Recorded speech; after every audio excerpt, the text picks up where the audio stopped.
You are in charge of global nature.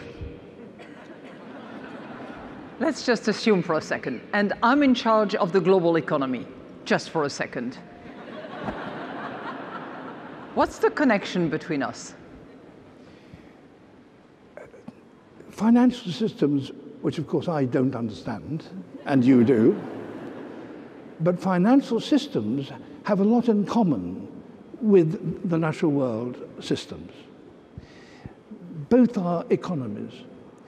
Both, for example, if you deal with your investment, with your capital, it's fine if you take, as far as I understand these things, it's fine if you can take the profit and take the investment.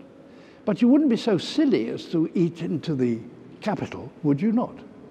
But that is what we are doing with the natural world all the time, and do we have them in the seas? For example, I mean, the herrings at 18th century, herrings in the North Sea were hugely rich. So what do? We actually fish them to extinction. And so then we move off to the Atlantic. The cod, wonderful on the banks of Newfoundland. Huge amount of coral, of cod, which couldn't possibly be exterminated. But we did. We don't learn. We have to treat the natural world in the way in which you deal with economies. We mustn't eat into capital, we can only take profit, and so on. And I'm sure there's much more in the parallels between these two things than I can understand, but you will, because you understand how you deal with financial economics, and the same sort of principles affect the natural world.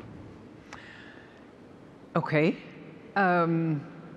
I can see how technologies could come into play and how they impact economies and how they can help with nature as well. And one of the very few things that we can do is look at how governments spend money. And one of the things that we have found out is that they're spending generally around the world enormous amounts of money on subsidies, which subsidies are often used to burn fossil fuel. And that also has an impact on carbon emissions, yes, on the warming of this Arctic northeastern or northwestern part and the Groenland, and the impact it has on caribou and on and on. So we are related in that respect, because we can identify for governments why spending so much money. We talk about trillions of dollars. $5.2 trillion in 2015, soon to be updated, is actually having an impact on exactly what you are describing.